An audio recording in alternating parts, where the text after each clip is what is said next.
नमस्कार। आज एक प्यारा सा गीत सुना रहे हैं। अच्छा लगे तो लाइक कमेंट शेयर ज़रूर कीजिएगा। कमेंट में ये भी बताइए कि आप लोग को कौन सा गीत पसंद है, वो भी कमेंट में कीजिए आप लोग, मैं ज़रूर सुनाऊँगी। के कई ना कैलू अच्छा कमवा कि राम के बनवा दियलु ना। एक कई ना कैलू अच्छा कमवा कि राम के बनवा दियलु ना।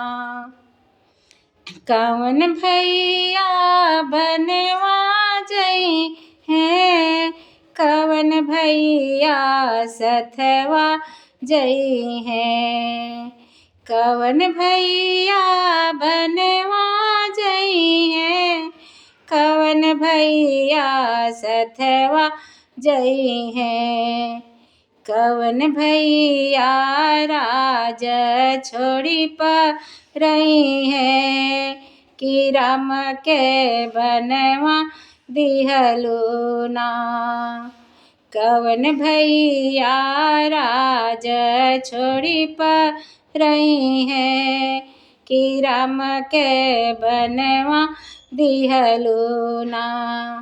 एक कई ना कैलू अच्छा कमवा कि राम के बनवा दिहलु ना।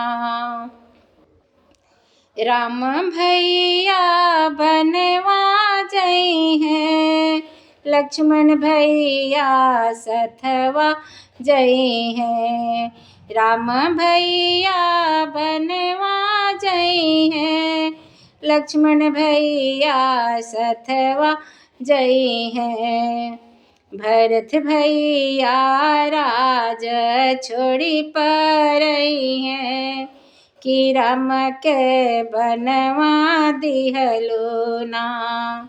भरत भैया राज छोड़ी पर रही हैं कि राम के बनवा दिहलु ना।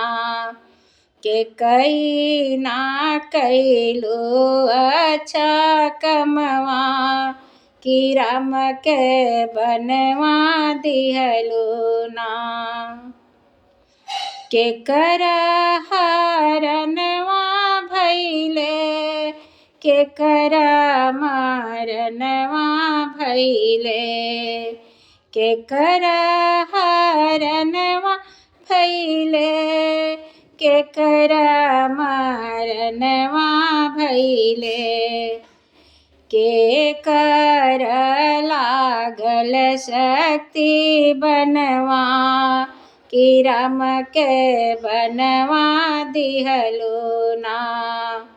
के कर लागल शक्ति बनवा कि राम के बनवा दिहलु ना। के कई ना कैलू अच्छा कमवा कि राम के बनवा दिहलु ना।